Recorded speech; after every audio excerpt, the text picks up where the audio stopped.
सर्वमंगल्ये मांगल्ये शिवे सर्वार्थ साधिके शरण्ये त्र्यंबके गौरी नारायणे नमस्तुते। सर्व देवी भक्तांना माझा मनापासून नमस्कार। तर आज आपण बघणार आहे नवरात्र उत्सव चालू होत आहे। तर आपण नवरात्रामध्ये विविध देवीची सेवा करत असतो। त्यामध्ये घटस्थापनेनंतर देवासमोर आपण अखंड दिवा लावत असतो। तर तो दिवा लावताना काय नियम पाळायचे आणि कशी त्यात स्थापना करायची, तर लक्षात घ्या। देवीचा जेव्हा आपण सेवा करत असतो तेव्हा काही आपण नियम पाळत असतो, स्वच्छतेचे किंवा काही संकल्प करत असतो। तर त्यामध्येच अखंड दिवा हा एक आपला संकल्प असतो। तर तो कसा लावायचा, त्याचे काही नियम आहेत। तो स्थापना कसा करायची, संकल्प कसा करायचा, हे तुम्हाला मी आपल्या या व्हिडिओमध्ये सांगणार आहे। तर हा व्हिडिओ शेवटपर्यंत स्किप न करता शेवटपर्यंत नक्की बघा। तर दिवा म्हणजे काय? दिवा म्हणजे आपल्या आयुष्यामध्ये, आपल्या जीवनामध्ये प्रकाश निर्माण करण्यासाठी आपण संकल्पयुक्त दिवा देवासमोर ठेवत असतो, किंवा दिवा म्हणजेच आपल्या आयुष्यात प्रकाश आणणारी एक शक्ती।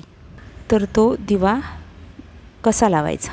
पहिला दिवा कोणता घ्यायचा? दिवा तुम्ही कोणताही घ्या, तो आधी स्वच्छ धुवून घ्या, त्याला घासून स्वच्छ करून घ्या। दगडी घ्या, पितळेचा घ्या, चांदीचा घ्या, कोणताही घ्या, आणि तो आधी स्वच्छ करून घ्यायचा।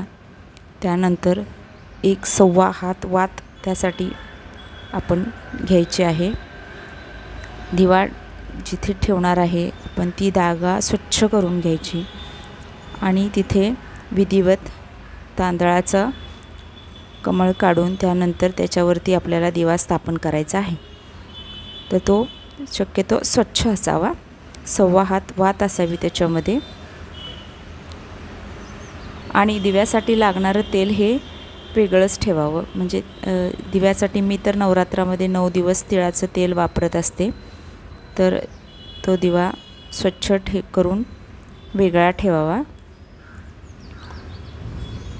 दिवा लावल्यानंतर त्याचे तोंड उत्तरेला किंवा पूर्वेला असावं।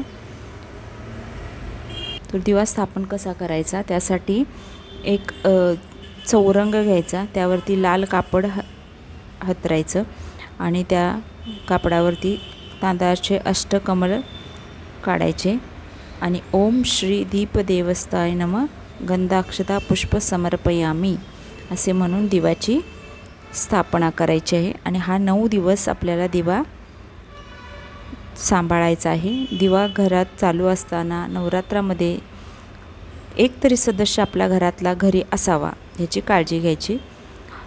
आणि अशा रीतीने दिव्याची स्थापना करून त्याला अखंड 9 दिवस देवीच्या सेवा करून सांभाळायचं आहे।